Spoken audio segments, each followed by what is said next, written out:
Perkembangan dan belajar anak usia dini.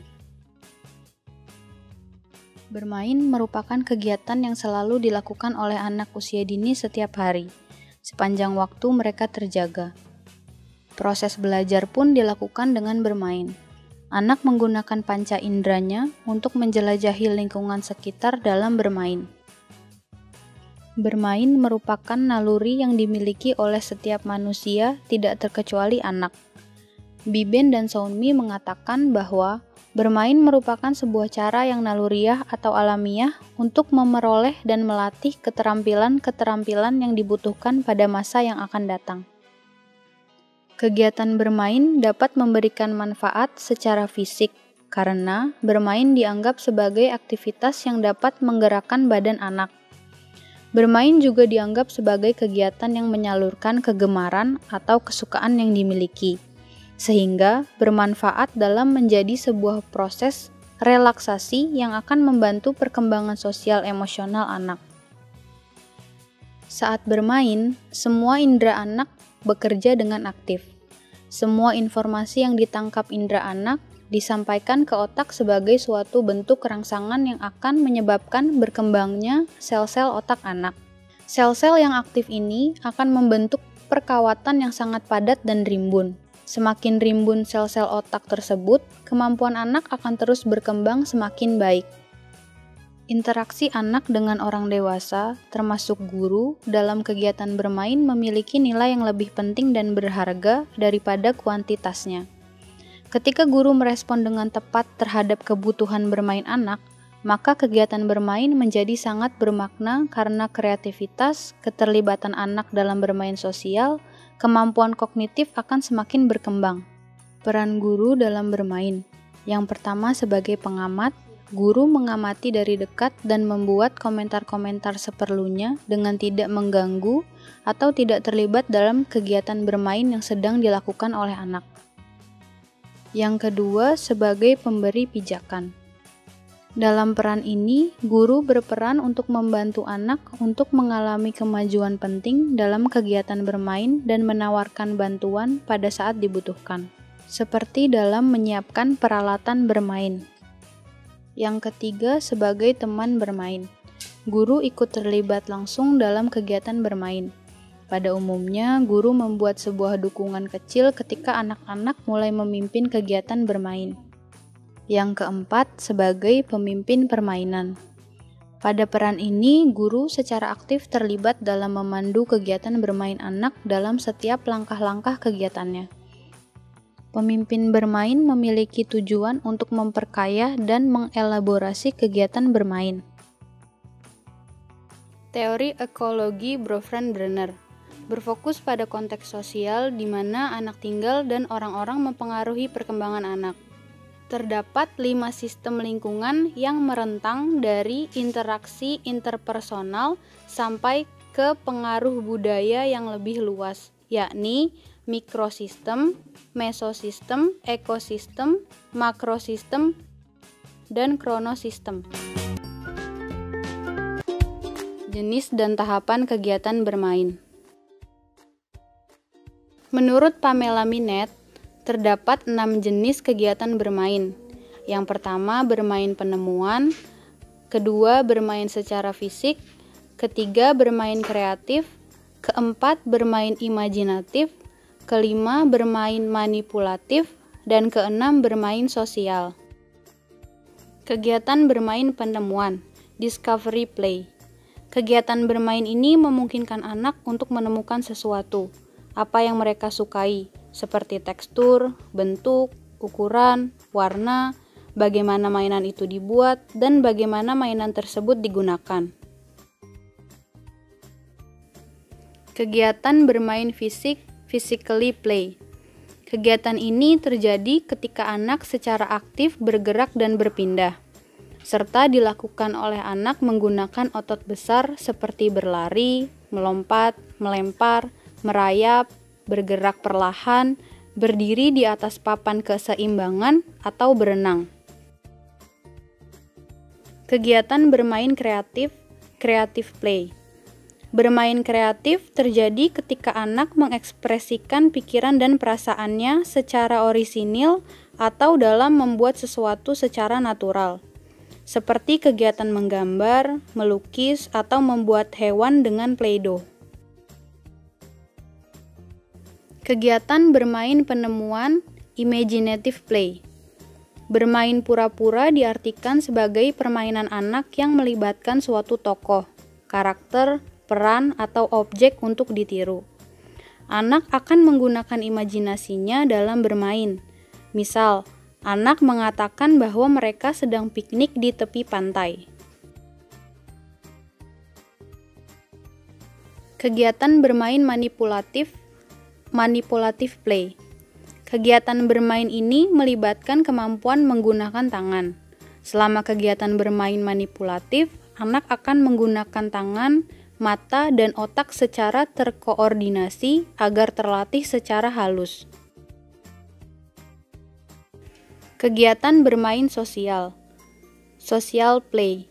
Kegiatan bermain ini terjadi ketika anak sudah mulai bermain bersama-sama dan terlibat antara satu dengan lainnya.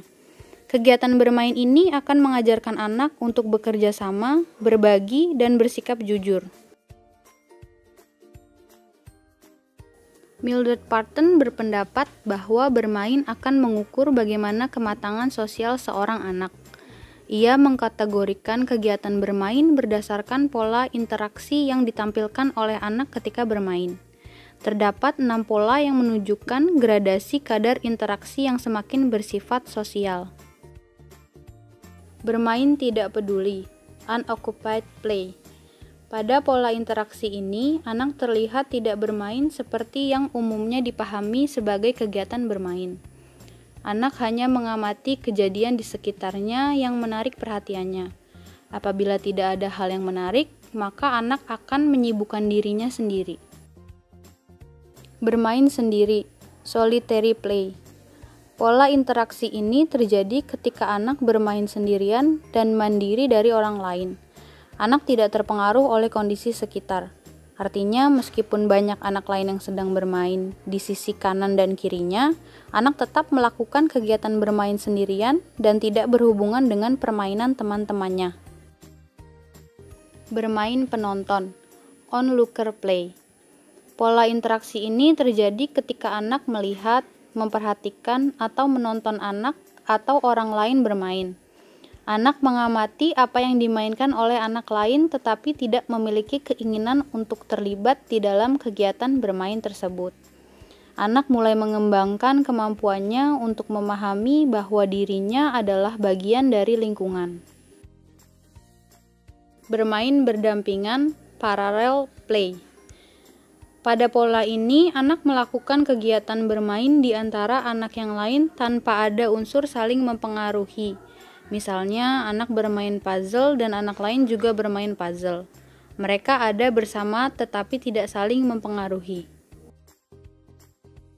Bermain asosiatif play. Pola ini terjadi ketika permainan melibatkan interaksi sosial dengan sedikit organisasi atau tanpa organisasi.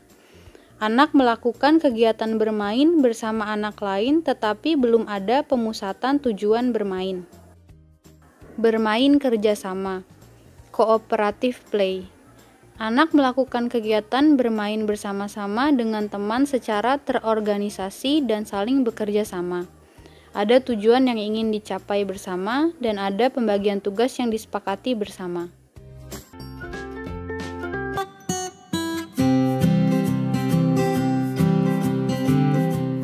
Assalamualaikum warahmatullahi wabarakatuh.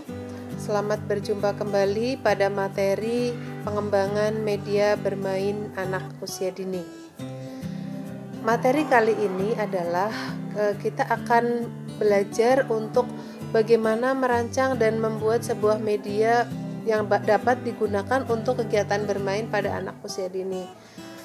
Dalam kegiatan bermain pada anak usia dini itu membutuhkan alat bermain. Alat bermain itu bisa dibeli, kemudian bisa juga diambil dari apa yang sudah ada, dan bisa juga dirancang atau dibuat.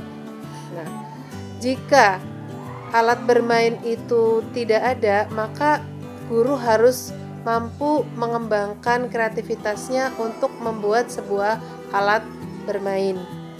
Nah, di sini kita akan melihat bagaimana proses pembuatan alat bermain yang bisa digunakan pada anak usia dini.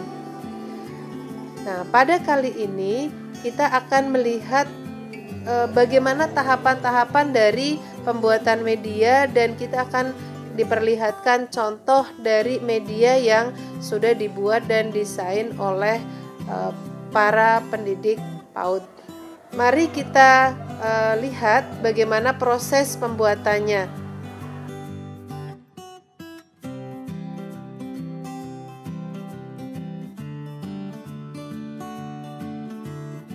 Alat dan bahan yaitu gunting, pulpen, kain flanel berbagai warna, mata boneka, dan lem uhu.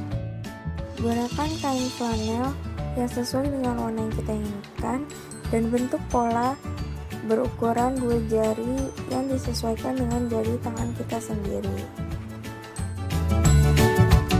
Bentuk kembali pola berbentuk segitiga berukuran sedang untuk bagian telinga. Bentuk kembali pola segitiga berukuran kecil dengan warna kain flanel yang berbeda. Gunting masing-masing setiap pola yang sudah kita buat secara rapi dan merata. Masing-masing setiap pola kita gunting sebanyak 2 buah. Akhirnya jadilah pola seperti ini. Lalu kita lem sisi-sisi dari pola yang sudah kita buat tadi seperti yang ada di video ini. Seperti ini contohnya. Lalu juga kita lem segitiga yang berukuran kecil di atas segitiga yang berukuran sedang.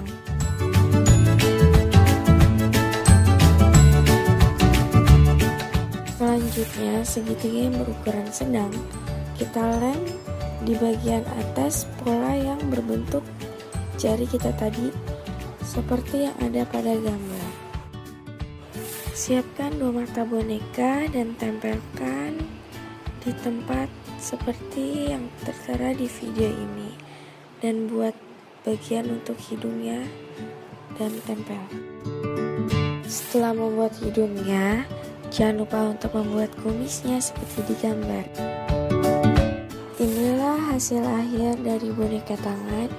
Kalian dapat membuat dalam bentuk hewan yang lain. Hai, aku jerapah. Aku berleher panjang. Makanan favoritku daun-daunan. Halo, aku macan. Dan aku monyet. Nah, yang ini temanku zebra. Dia juga suka tumbuhan sepertiku.